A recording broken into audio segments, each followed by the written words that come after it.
다 같이 조용히 기도함으로 수요 저녁 예배 우리 하나님께 드리겠습니다.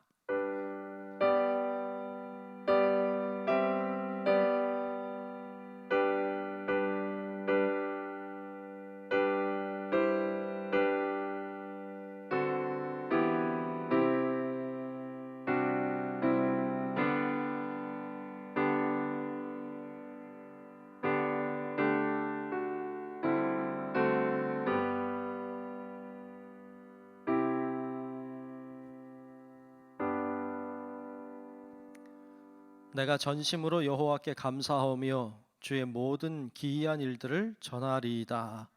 은혜로우신 아버지 하나님, 주의 은혜와 사랑 속에 저희들이 늘 살아가고 있음에 감사드립니다. 오늘 수요일 날 이 저녁에 하나님을 향해 나아왔습니다. 오늘도 하나님의 예비하신 은혜와 축복이 이 시간 우리 가운데 충만히 내리는 귀한 이 시간 되게 하여 주옵소서. 시작하는 시간입니다. 마치는 시간까지 주의 성령께서만 역사하시기 원하옵고 살아계신 예수님 이름으로 간절히 기원하옵나이다.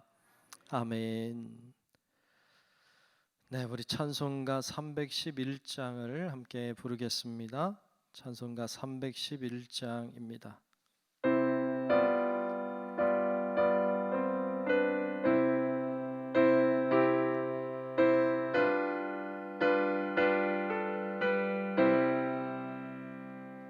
내 너를 위하여 몸 버려 피 흘려 내 죄를 속하려 살 길을 주었다. 널 위해 몸을 주건만 너무 주느냐. 널 위해 몸을 주건만 너무 주느냐. 아버지 보좌와 그 영광 떠나서 밤 같은 세상에 만 백성 구하려 내 몸을 희생했건만 너무 어떠하느냐. 내 몸을 희생했건만 너무 어떠하느냐.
주느냐 이것이 귀중하고만 너무 주느냐. 아멘. 자, 우리 이영복 권사님 나오셔서 대표로 기도하시겠습니다.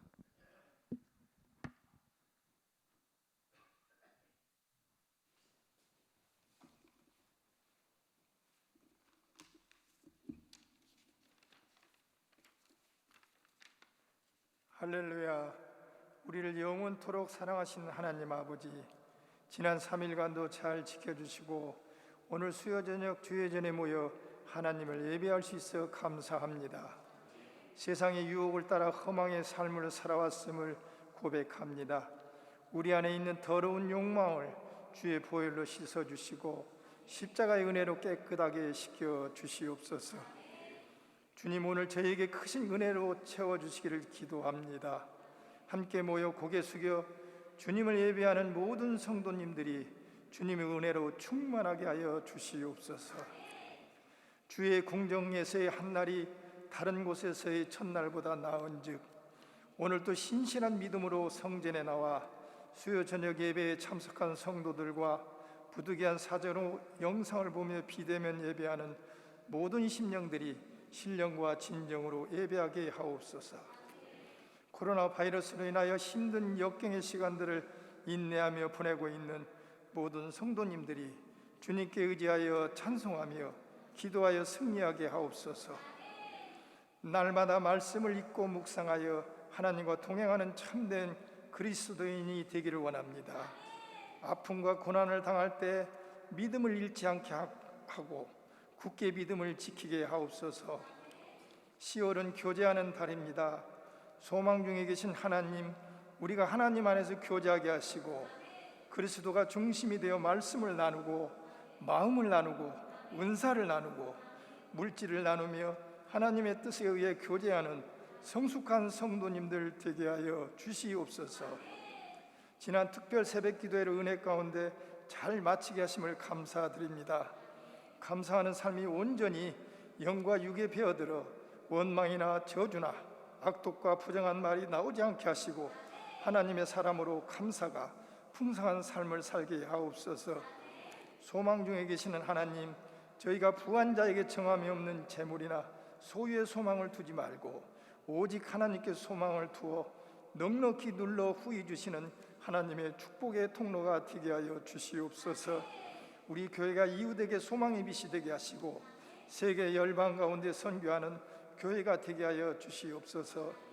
오늘 또 우리에게 은혜 주실 하나님을 찬양합니다. 말씀을 풀어 선포하실 목사님께 성령의 능력을 더하여 주옵시고 영육을 더욱 강건하게 붙잡아 주옵소서. 성령 충만한 말씀과 기도를 통해 저에게 축복을 전하게 하여 주옵소서. 듣는 저희들이 큰 은혜의 시간 되게 하시기를 간절히 원하옵나이다.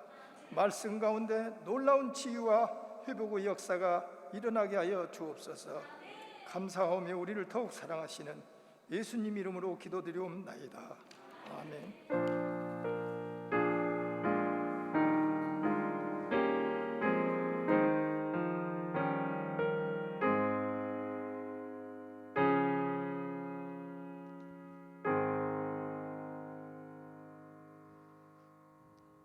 네, 오늘 주시는 말씀을 보겠습니다. 오늘 말씀은 사도행전 19장 8절부터 12절까지입니다. 사도행전 19장 8절부터 12절까지 말씀을 보겠습니다.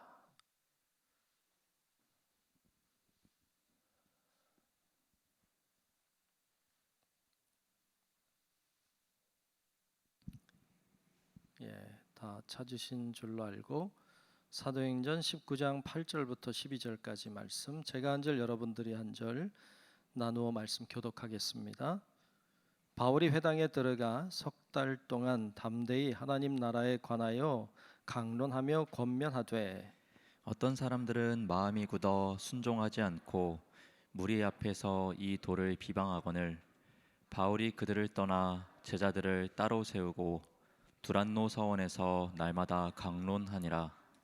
2해 동안 이같이 하니 아시아에 사는 자는 유대인이나 헬라인이나 다 주의 말씀을 듣더라. 하나님이 바울의 손으로 놀라운 능력을 행하게 하시니 함께 봅니다. 심지어 심지어 사람들이 바울의 몸에서 손수건이나 앞치마를 가져다가 병든 사람에게 얹으면 그 병이 떠나고 악귀도 나가더라. 아멘. 네, 오늘도 주의 은혜가 함께 예배하는 우리 모두 가운데 임하시기를 축복합니다. 아멘. 네. 오늘은 하나님이 바울의 손으로라는 제목으로 말씀을 나누겠습니다. 저를 한번 따라합시다. 하나님이 바울의 손으로. 아멘. 자, 우리가 계속 지난주부터 19장 말씀을 보고 있는데 19장 말씀은 에베소에서 일어난 사건을 다루고 있습니다. 에베소가 어디 있는지 지도를 또 한번 볼까요? 이제는 에베소 찾을 수 있죠. 찾았어요? 네, 아직도 못 찾았으면 큰일이에요. 이제는 알아야 돼요. 에베소 가운데 가운데 있습니다. 글자가 작기 때문에 잘 안 보일 수도 있는데 그 빨간 화살표가 가 있는 곳에 있어요. 뭐 지도 제가 몇 번 설명했지만 큰 덩어리로 그 에게해가 가운데 있고 오른쪽이 아시아고 왼쪽이 유럽으로 돼 있죠. 그러니까 거기가 굉장히 유럽과 아시아를 이렇게 나누는 지역이고 아시아라고 하는 지역 지금 터키 지역입니다. 터키 지역에 에베소라고 하는 곳이 있죠. 지금 터키 지역에 있습니다. 에베소라고 하는 지역이 당시에는 아시아의 로마가 다스리는 여러 도시 중에 가장 큰 도시, 아시아 지역에서는 가장 큰 도시였어요. 그리고 굉장히 중요한 역할을 했던 도시였습니다. 도시가 엄청나게 컸던 도시였어요. 지금은 사라졌습니다. 지금은 뭔가로 다 덮였어요. 그래서 지금은 땅을 계속 파면 계속 발굴이 되고 있는 상황이에요. 지금도 수년째, 수십 년째 계속 발굴을 하고 있습니다. 근데 파면 팔수록 그 도시가 정말로 컸구나라는 사실을 알게 됩니다. 그래서 지금도 이제 터키 지역에 가면 관광지가 많이 있지만 그 중에 에베소를 믿는 사람이든 믿지 않는 사람이든 다 가는 곳이에요. 가면 이런 것들이 있어요. 몇 개 사진을 좀 준비해 봤는데 볼까요? 이게 지금 이 바닥도 지금 여러분 보일지 모르겠는데 울퉁불퉁한데 이게 다 옛날 지금으로 얘기하면 이게 아스팔트 같은 길, 마차가 지나가는 길입니다. 이게 다 발굴돼서 나온 거예요. 다 붙여 있던 겁니다. 이것도 이거 그럼 두 번째 사진 보면 원형 경기장이라고 하죠. 저 원형 경기장을 크기를 보면 그 도시가 얼마나 컸는지를 알 수 있는데 에베소에 있는 원형 경기장이 어마어마하게 큽니다. 원형이 아니고 한쪽은 공연을 하게 돼 있고 사람들이 쭉 앉게 돼 있는 저런 식으로 돼 있죠. 또 보면 나중에 한번 또 보게 될 것인데 이게 당시 도서관이라는 곳이에요. 도서관. 2층짜리 건물 같죠. 이렇게 도서관이 저 정도 컸다면 이제 도시가 얼마나 컸는지를 알 수 있고 이 에베소의 대표 건물이 바로 저 도서관 건물이죠. 또 하나 보면 이 뭔지 아시겠어요? 화장실, 화장실 밑으로 물이 흐르는 수세식 화장실. 칸막이가 없어요. 그냥 저렇게 그냥 저런 시설들도 개발이 되어 나와 있는 걸 볼 수 있어요. 그러니까 에베소라고 하는 도시가 어마어마하게 큰 도시였고 바울이 그곳에서 복음을 전했습니다. 지난 시간에 봤지만 바울이 그곳에 가서 복음을 전하려고 했는데 사람들이 요한의 세례는 알지만 성령의 세례는 모르더라. 그들에게 머리에 손을 얹고 안수할 때 성령의 임재를 경험하죠. 그래서 그들이 요한의 세례밖에 몰랐던 그들이 성령의 세례를 알게 되고 성령 충만해져서 방언도 말하고 예언도 말하고 이렇게 사람들이 변화되었다고 하는 것에 대한 말씀을 바로 앞에 봤어요. 그들이 그들이 몇 명이었느냐? 말씀 보니까 한 12명이었다. 이렇게 나오고 있는 것이 오늘 우리 8절 바로 앞에 7절까지 말씀이에요. 자, 그리고 오늘 8절을 우리가 봤습니다. 바울은 늘 도시에 가면 선교하는 방식이 거의 비슷했어요. 물론 아닌 데도 있었지만 대부분이 어느 도시에 가면 제일 먼저 한 일이 뭘까요? 뭐였죠? 이 회당을 찾는 거예요. 회당. 그게 항상 제일 첫 번째 있어요. 회당 찾아서 안식일에 회당에 들어가서 거기서 강론하는 거예요. 말씀을 전하는 거예요. 너희들이 찾는 메시아가 예수다라고 하는 것을 증거하기 위해서, 복음을 증거하기 위해서 회당을 찾았죠. 그리고 회당에서 복음을 증거하면 그 말씀을 듣고 변화된 사람들도 있었고, 그것을 싫어하는 사람들, 시기하고 비방하는 사람들, 대적하는 사람들, 이런 사람들도 나왔죠. 이게 일반적인 방식. 그래서 이 대적하는 사람들을 피해서 바울은 또 다른 곳으로 이동해 가서 거기서 또 회당을 찾고 거기서 복음을 증거하고, 또 믿는 자가 있는가 하면 믿지 않는 자가 있고, 대적하면 또 딴 데 가고, 이렇게 계속 복음을 그렇게 전해왔어요. 사실 바울이 빌립보 갔을 땐 회당이 없었어요.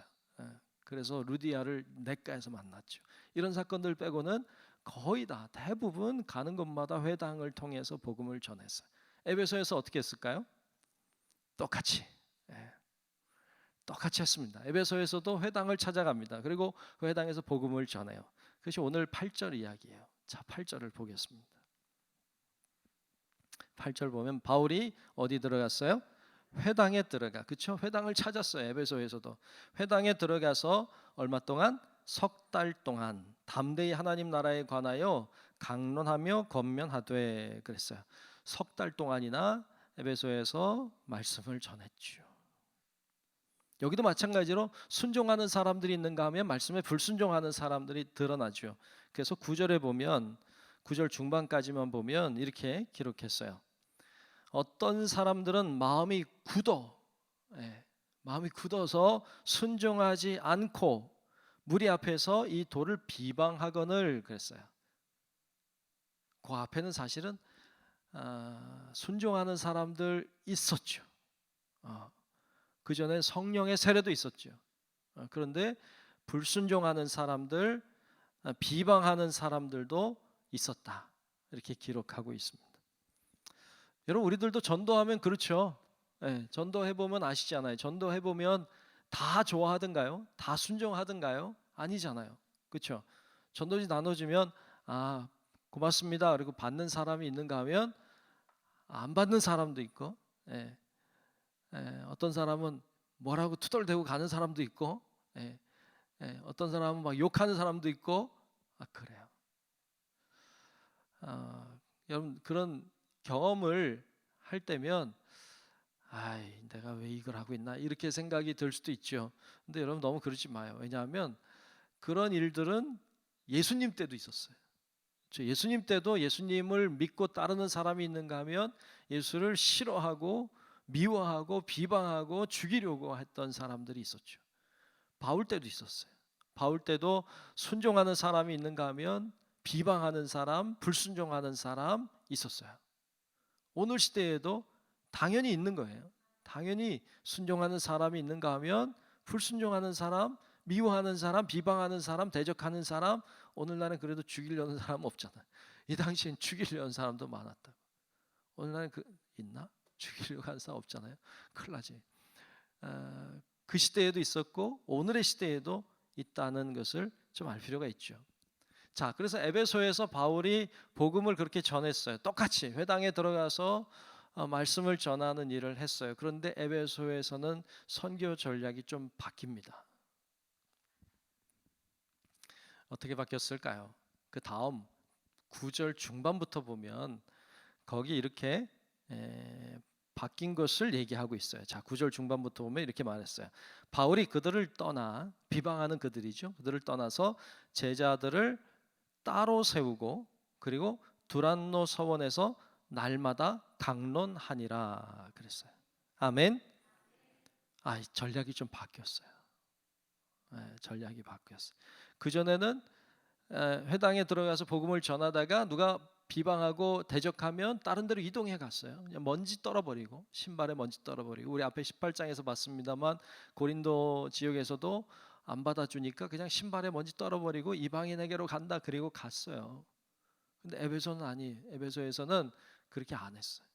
대적하는 사람들이 있어도 도망가지 않았어요. 그리고 그 지역에 남아서 두란노라고 하는 곳에서 계속 날마다 강론했다라고 나와요. 자, 이 두란노 서원이라고 하는 곳이 뭐였을까 하는 거죠. 두란노 서원. 두란노 서원 요즘에도 출판사로 있죠. 기독교 책 출판하는 출판사 두란노라는 데가 있어요. 뭐 처음 들어본 사람들처럼 이렇게 계시니까 어색하네요. 자, 두란노 서원이라고 하는 데가 있는데 그게 여기서 온 말이죠. 아까 사진을 하나 봤었는데 세 번째 사진을 한번 다시 보겠습니다. 이게 아까 뭐라고 그랬었죠? 뭐라고? 도서관이라고. 야, 똑똑하시다. 잘 외웠어요.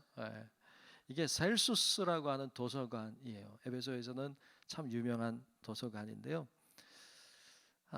그럴 가능성이 전혀 없지는 않는 게 이 건물이 바울 시대에 있던 건물입니다. 그러니까 바울이 저걸 분명히 봤을 거예요. 그리고 잘하면 두란노 서원이 저 안에도 있지 않았을까, 뭐 이런 생각을 추정을 좀 해볼 수 있을 것 같습니다. 도시가 대단히 크다고 그래도 성남보다 크지 않습니다. 그러니까 뭐 그렇게 크다 생각하면 안 돼. 그러니까 분명히 바울이 저것을 봤을 것이며 그 당시에도 유명했으니까, 그리고 잘하면 저 안에가 두란노 서원일 수도 있겠다, 뭐 이런 추정은 해볼 수 있을 것 같습니다. 이 두란노라고 하는 두란노라는 말은 사실 사람 이름입니다. 그 당시에는 유명한 학자들이 자기들만의 서원을 가지고 있었어요. 거기서 자기가 가지고 있는 철학이나 자신이 가지고 있는 의학이나 어떤 자신의 사상이나 이런 것들을 제자들을 불러 모아놓고 가르쳤어요. 그러니까 자기 학교가, 사설 학교가 있는 거예요. 여러 개가. 그러니까 자기 자녀들을 굉장히 좋은 선생님에게 보내서 교육을 시키는 시절이었어요.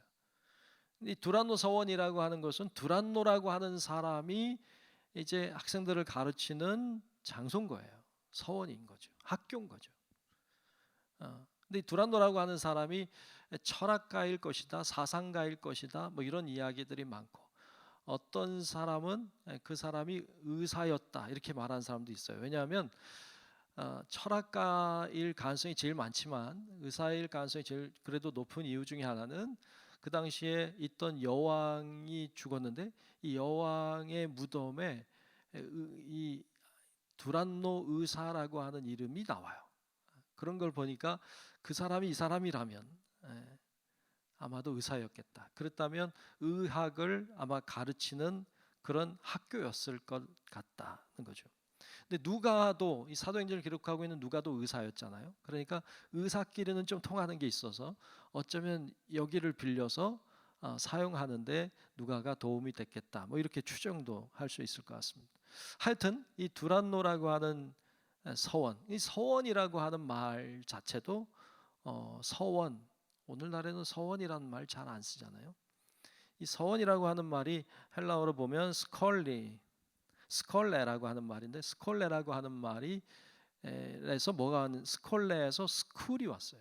그러니까 스콜레는 서원이고 스쿨은 학교잖아요. 그러니까 이 스콜레가 학교가 되는데, 이 스콜레라고 하는 말의 뜻을 보면 참 재밌어요.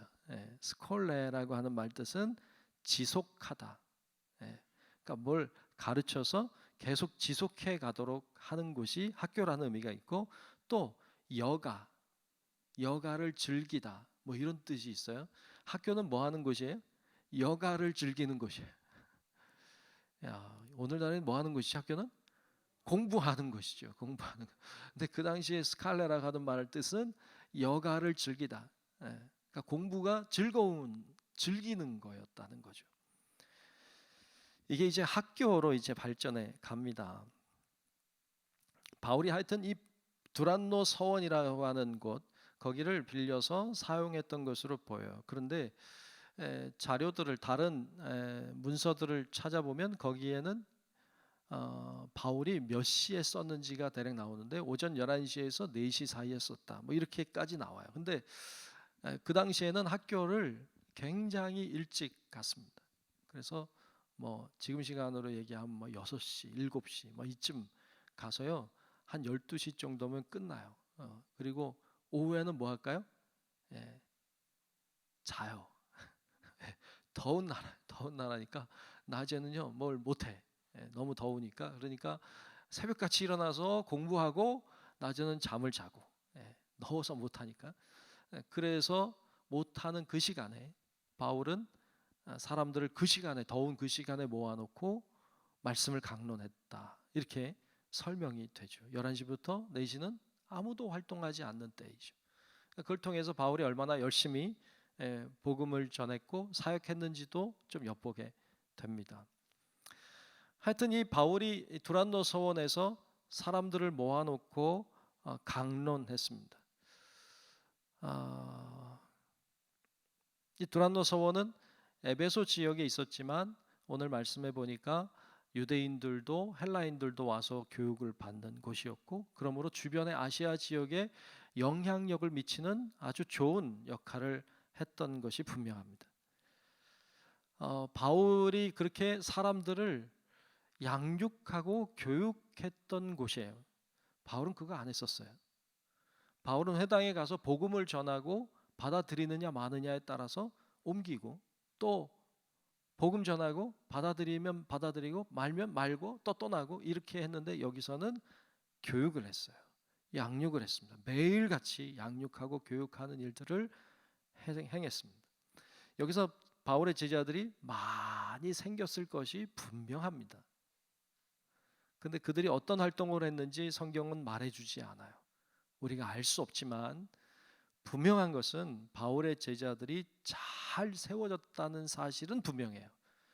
왜냐하면 그들을 통해서 복음이 증거됐고 증거된 결과가 오늘 우리들이니까. 오늘 우리들은 바울의 제자들이 사역을 잘 감당해서 세워진 사람들 또 그들이 또 잘해서 세워진 사람들 제자들이 계속돼서 오늘 우리까지 온 거죠.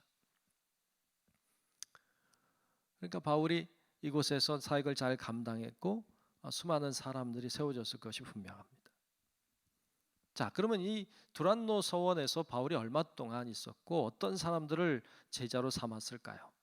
자, 오늘 말씀 본문 10절에 나오고 있어요. 자, 10절을 보면 얼마 동안?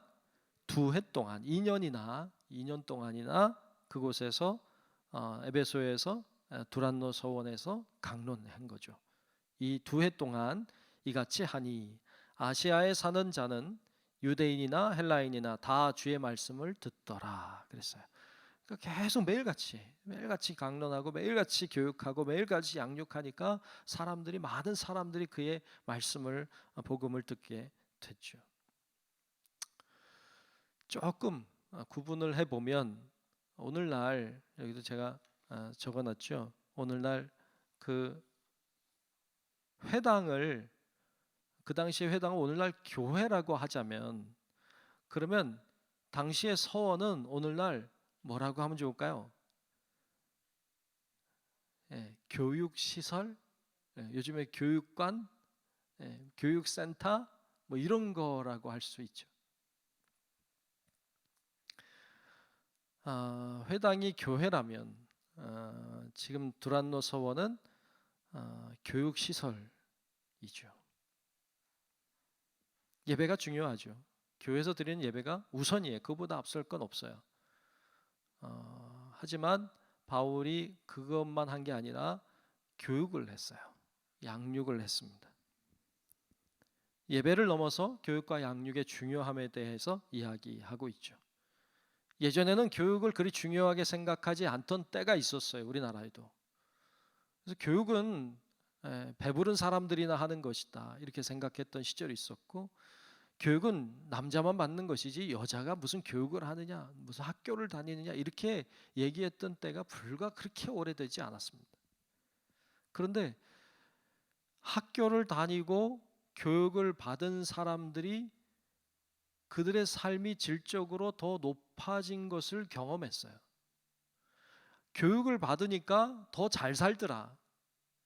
교육을 받으니까 더 많은 혜택을 누리더라. 교육을 받으니까 앞날이 열리더라. 이런 경험들을 우리나라 민족은 해왔어요. 그 결과가 오늘날 우리나라 사람들이 교육열이 굉장히 뜨겁잖아요.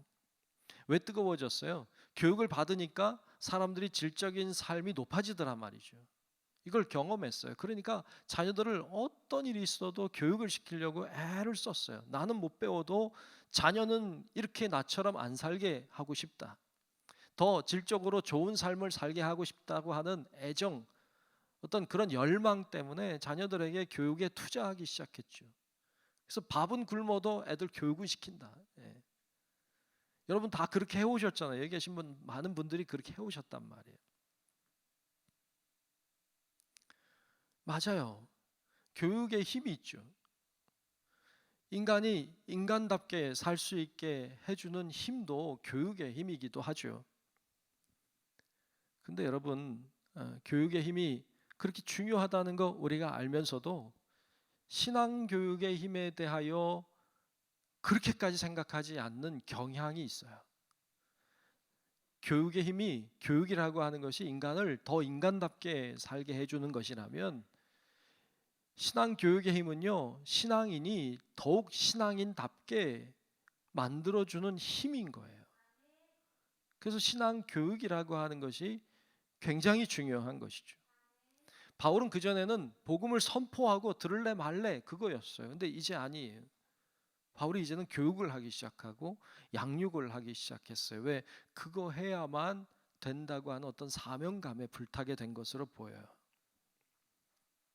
그래서 그게 필수적인 생각이었어요. 그래서 이제 복음을 전거하는 것뿐만 아니라 사람을 돌보기를 시작합니다.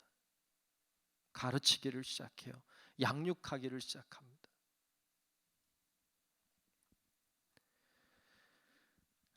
여러분 그래서 우리들도 여러분 자녀들 세상 교육도 잘 시켜야 되지만 신앙 교육을 잘 시켜야 돼요. 세상 교육 잘 시키면 세상에서 잘 살 수도 있어요. 신앙 교육을 잘 시키면요 세상에서 잘 살 뿐 아니라 영생을 살게 하는 힘이 있어요. 그런데 우리는 세상 교육은 어떻게든 시키는데 신앙 교육에 잘 안 해. 예. 참 안타까워요. 오늘날의 젊은이들이 교회를 떠나고 있다. 예, 교회를 떠나고 있어요. 사실이 눈에 팍팍 띄어요. 지금 우리 지방에도 지금 32개 교회가 있는데 교회 학교 없는 교회요? 엄청 많아요. 예, 절반 이상이 교회 학교가 없어요. 중고등부 없는 데는 더 많고요. 청년부 없는 데는 더 많아요. 가끔 우리 교회에서 이렇게 우리 지방의 임원들 이렇게 모이고 목사님들 모이면요. 부럽대. 뭐가 부럽냐고 하니까 청년들 소리가 들려서 오랜만에 청년들 소리를 교회에서 듣는데 없어요. 심각해요, 여러분. 물론 젊은이들이 이제 많지 않아요. 숫자가 많이 줄은 것도 있지만 또 교회가 젊은이들의 눈에 그렇게 좋지 않게 비춰진 부분들도 있지만 그러나 우리 자녀들을 신앙으로 양육하려고 하는 그런 열망, 그런 갈망이 부족한 것도 있어요. 그래서 여러분 자녀들을 위해서 또 여러분 손주들을 위해서 기도 많이 하셔야 돼요. 그리고 정말 이 젊은이들이 믿음으로 세워지지 않으면 여러분 우리나라에 소망 없어요. 젊은이들이 믿음으로 서지 않으면 소망이 없어요. 아무리 여호수아가 아무리 모세가 잘하면 뭐예요? 그 후손들이 잘 못하니까 사사 시대로 가잖아요. 골치 아픈 시대로 가죠. 가장 불행했던 시절로 갑니다. 우리가 그리 가고 있지 않도록. 여러분, 바울이 그래서 복음을 선포하는 일이 우선이었지만 양육하고 가르치는 일들을 하기 시작했어요. 어른들도 마찬가지예요. 어른들도요, 우리도 예배 드리면 다 됐다, 예배 드리면 구원 받는다, 예배 드리면 다 끝났지, 이렇게 생각하는 건 참 오산이에요. 배워야 돼요. 우리도 세상도 계속 배우잖아요. 말씀도 계속 배워야 돼요. 저도 말씀 계속 배우고 배워도 다 모르고 갈 것 같아. 알 수가 없어요. 여러분, 말씀 묵상하면서 저도 이렇게 보면요, 야, 여기 이런 게 있었구나, 이게 이런 말이었구나, 지금도 알고 놀래요. 야, 이거 내가 제대로 가르친 건가, 이런 생각이 드는 것도 사실 있어요. 계속 배워야 돼. 계속. 여러분, 그래서 여러분 자녀들도, 여러분 손주들도 정말 믿음에 설 수 있도록 잘 양육하고 교육하는 일에 힘쓰시고, 뿐만 아니라 여러분들도 나이를 떠나서 여러분들도 다 배우고 또 양육받고 계속 그렇게 도전하는 삶을 살아갈 수 있기를 주의 이름으로 축복합니다. 아멘. 그렇게 가야 돼요. 바울은 그 사역을 잘 감당했습니다. 자, 그렇게 감당했는데 에베소에서 바울을 통해서 이런 양육과 교육하는 것으로 선교 방향이 약간 달라지면서 또 하나의 사건을 이야기하고 있어요. 하나님의 놀라운 능력이 나타난 사건을 이야기합니다. 오늘 보면 11절과 12절인데요. 한번 보겠습니다. 11절 12절. 하나님이 바울의 손으로 놀라운 능력을 행하게 하시니 심지어 사람들이 바울의 몸에서 손수건이나 앞치마를 가져다가 병든 사람에게 얹으면 그 병이 떠나고 악귀도 나가더라. 아멘. 놀랍죠? 바울이 특별히 물러가라 이렇게 안 해도 바울의 손수건, 바울의 앞치마만 갖다가 병든 자에게 얹으니까 막 병이 낫고 악귀가 떠나가더라 말이죠. 놀랍죠? 오늘날에도 막 이런 일이 있으면 좋겠죠, 그죠? 제가 부족하지만 제가 입던 하나 갖다가 좀 막 병이 떠나가고 막 얼마나 신나고 얼마나 좋겠어요. 바울에게 이러한 역사가 일어났다고 증언합니다. 성령의 역사죠. 성령의 능력이 일어난 거죠. 이런 역사는 바울에게만 있었던 건 아니에요. 예수님에게도 있었죠. 예수님에게 12의 혈루병 앓던 여인이 예수님의 뒤로 가서 예수님의 옷깃에 손만 댔는데, 그죠? 예수님의 옷깃에 손만 댔는데 이 여인의 그 병이 치료함을 받았어요. 베드로도 있었어요. 베드로도 사도행전 5장에 보면 베드로가 지나가는 그림자만 덮여도 병이 낫는 이런 놀라운 역사를 기록하고 있어요. 바울은 앞치마, 손수건 나와요. 바울은 그 천막을 만드는 사람이었죠. 천막을 만들 때 그는 늘 손수건을 두르고 있었고, 그리고 앞치마를 차고 일을 했다고 그래요. 그래서 그때 일했던 그의 장비들이죠. 그런 것들을 가지고도 하나님의 역사가 일어났다. 여기서 중요한 것은 옷깃이냐, 수건이냐, 앞치마냐, 그림자냐, 이거 다 중요한 건 아니에요. 중요한 건 사모하는 마음이에요. 사모하는 마음.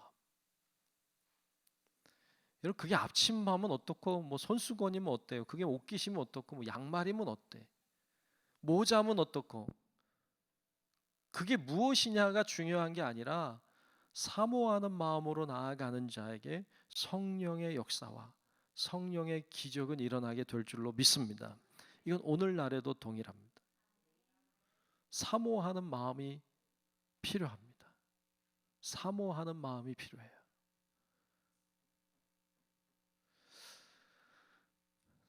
참 그 사모하는 마음이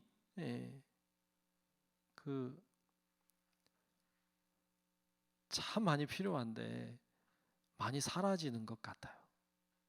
사모함이 사라져요. 그게 참 어떻게 보면 어떻게 보면 좀 살만하게 됐다 뭐 이런 뜻이 될 수도 있겠고, 조금 그러니까 사모하는 마음이 예전 같지 않다. 죽기 아니면 까무라치기로 부르잡고 기도하는 거 많이 없어졌잖아요. 이젠 죽기 아니면 까무라치기로 안 하잖아요. 안 돼 그게. 옛날에 뭐 나무랑 씨름해서 나무 너 뽑히든지 내가 뽑히든지 둘 중에 하나 해보자 그리고 했던 사람들 많은데, 지금은 산기도 가도 나무가 멀쩡한 게 많죠. 옛날에 멀쩡한 나무가 없었어요. 사모함이 많이 사라졌어요. 하나님의 역사가 예전에 많이 있었는데 왜 오늘날 없느냐? 하나님 능력이 사라졌냐? 아니, 사모함이 사라졌죠. 열망이 사라졌죠. 갈망이 많이 사라졌죠. 이렇게 사모하는 마음과 어떤 매개체가 부딪힐 때 스파크가 일어나는 거죠. 그러니까 사모하는 마음과 성령의 능력이 무엇인가에서 접촉점이 있을 때 스파크가 튀는 거예요. 오늘날에도 마찬가지예요. 우리 사모하는 마음에 성령의 역사하심과 뭐가 맞을 때 스파크가 튀는 거죠. 그게 필요한 거죠. 여러분 정말로 여러분들도 사모하는 마음이 회복되고 성령의 능력과 함께 이런 스파크가 튀는 이런 놀라운 능력도 우리들 가운데 임하시기를 축복합니다. 정말 그러면 좋겠어요. 자, 그런데 성령의 역사 중요해요. 또 도구도 중요해요. 또 뭐 이 바울의 손수건도 중요했겠죠. 그런데 진짜 중요한 게 있습니다. 그것이 오늘 11절 12절을 다시 한번 볼 텐데요. 11절 12절을 다시 한번 볼 텐데 이렇게 말씀했어요. 뭐라고요? 하나님이 바울의 손으로 놀라운 능력을 행하게 하시니 그랬어요. 자, 누가 능력을 행했어요? 하나님이 능력을 행하신 거예요. 뭘 통해서? 바울의 손을 통해서. 이거 잊으면 안 돼요. 하나님이 하시는 거예요. 근데 누굴 통해 했느냐? 바울의 손으로 하신 거예요. 바울이 한 거 아니에요. 하나님이 하신 거죠. 여러분 여기서 우리 헷갈리면 안 돼요. 반드시 하나님이 하시는 거지 사람이 하는 거 아닙니다. 근데 우리는 사람을 보게 돼 있어요. 사람이 능력이 있는 것처럼. 아니요, 하나님이 있는 거예요. 죄송한 이야기지만 저에게 능력이 없어요. 저는 그냥 도구일 뿐이고 하나님이 능력이 있으시고 하나님이 제 손을 통해 일하실 수 있어요. 그렇지만 제가 하는 능력은 아니에요. 그래서 여러분 우리의 시야를 어디로 봐야 하느냐? 주님을 봐야 돼요. 주님을 보고 주님을 바라볼 때 하나님의 역사가 우리들에게 일어날 줄로 믿습니다. 유명한 목사님들 많아요. 그런데 다 사람이에요. 아무리 유명해도요, 그냥 한 사람이에요. 그 사람에게 능력이 있는 게 아니라 하나님께 능력이 있는 거예요. 그래서 사람을 보지 말고요, 하나님을 바라볼 수 있기를 축복합니다. 능력은 사람에게서 오는 게 아니라 하나님으로부터 오는 거예요.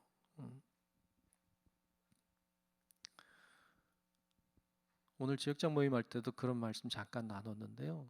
이렇게 저는 이렇게 앞에 있는데 그 어떤 분들은 그런가 봐요. 목사님이 넥타이를 맨날 수수한 거 한대. 좀 수수한 거. 오늘은 조금 튀죠, 그죠? 수수한 걸. 제가 수수한 걸 좋아하기도 하지만 교회 와서 목사님 넥타이가 아주 화려하다 뭐 이런 거 보고 보여주고 싶은 마음이 전혀 없어요. 그래서 좀 이렇게 나는 그냥 이렇게 안 보여도 되겠다. 사람이잖아요. 중요한 건 주님을 보면 되는 거예요. 그래서 강단에도 뭐 다른 거 안 놔두고 십자가 하나면 사실 충분해.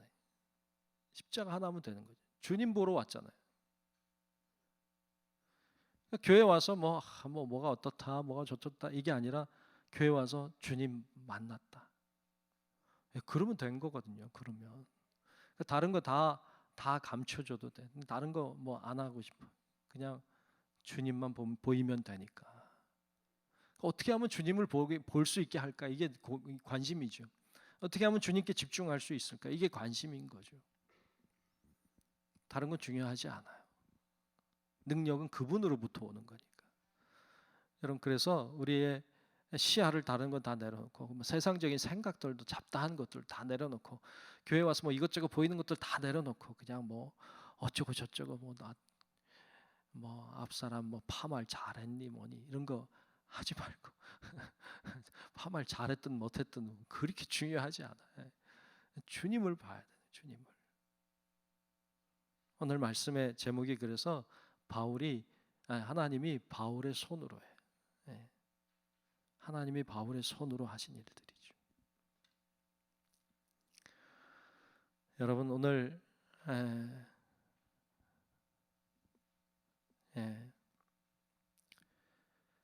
여기 밑에 그 인쇄물에 그렇게 썼죠. 중요한 것은 하나님이 바울의 손으로. 중요한 것은 바울의 손이나 능력이 아니고 오직 하나님의 능력입니다.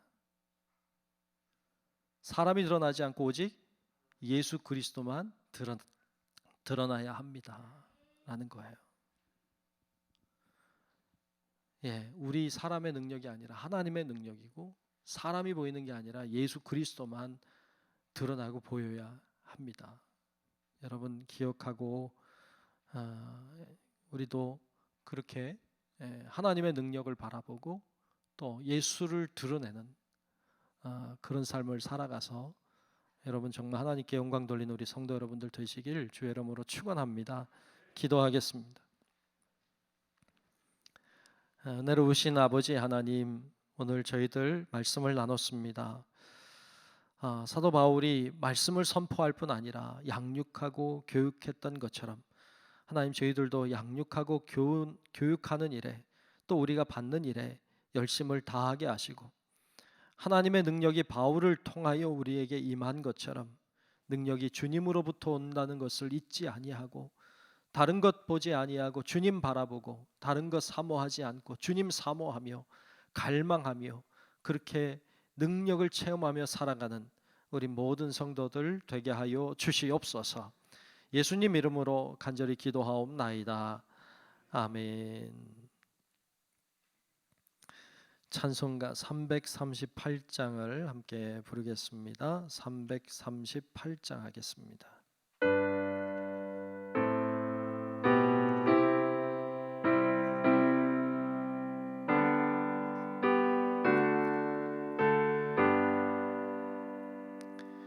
내 주를 가까이 하게 함은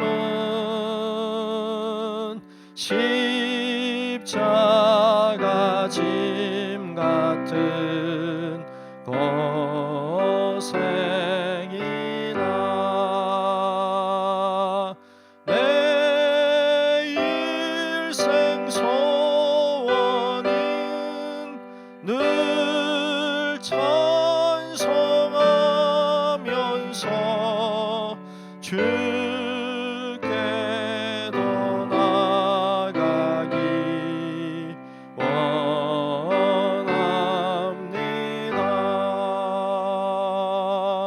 내 고생하는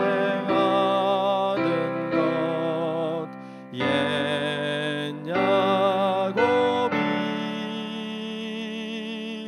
돌베개 베고 잠 갔습니다.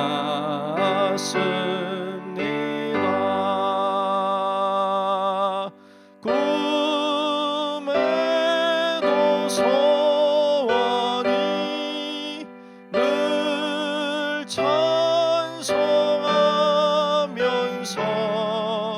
주께로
잠 깨어 일어난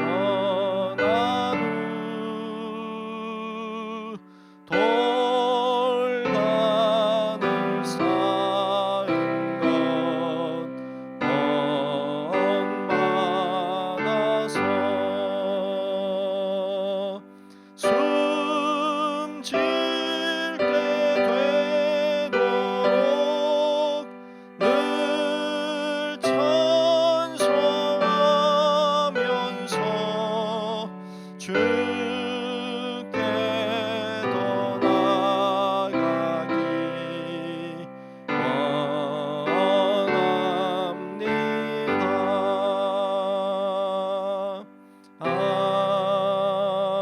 아멘. 네, 교회 소식 염추보를 잘 참고하시면 좋겠습니다. 토요 전도 하고 있습니다. 토요일 날 오후 1시에 모입니다. 기억하시고 많은 분들이 나오셔서 함께 동참하시면 좋겠습니다. 특별기도회 잘 마쳤고요. 자료가 밑에 있으니까 필요하신 분 가져가시면 되겠습니다. 금요기도회 모이고 있어요. 여러분 금요일 날 9시에 저녁 9시에 모임 갖고 있습니다. 기억하시고 많이 오셔서 함께 찬양하고 함께 기도하는 좋은 시간 되시면 좋겠습니다. 네, 모두 일어나셔서 찬송가 620장 1절 함께 부르겠습니다.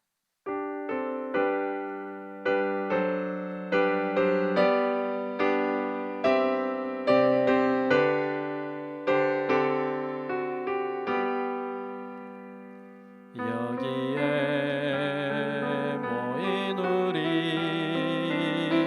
주의 은총 받은 자여라. 주께서 이 자리에 함께 계심을 아노라. 언제나 주님만을 찬양하며 따라가리니 시험을 당할 때도 함께 계심을 믿노라. 이 믿음 더욱 굳세라. 주가 지켜주신다. 어두운 밤에도 주의 밝은 빛 인도하여 주신다. 지금은 우리의 영원한 구원자 되신 예수 그리스도의 크신 은혜와 하나님 아버지의 놀라우신 사랑하심과 성령님의 감화, 감동, 인도, 보호, 교통하시는 그 크신 은총이 우리도 복음을 선포할 뿐 아니라 양육하고 교육함으로 사람을 세워가고 하나님의 능력을 사모함으로 주의 능력의 주인공으로 살기를 소망하는 우리 사랑하는 모든 성도들 머리 위에 이제로부터 영원토록 함께 하시기를 간절히 축원하옵나이다. 아멘.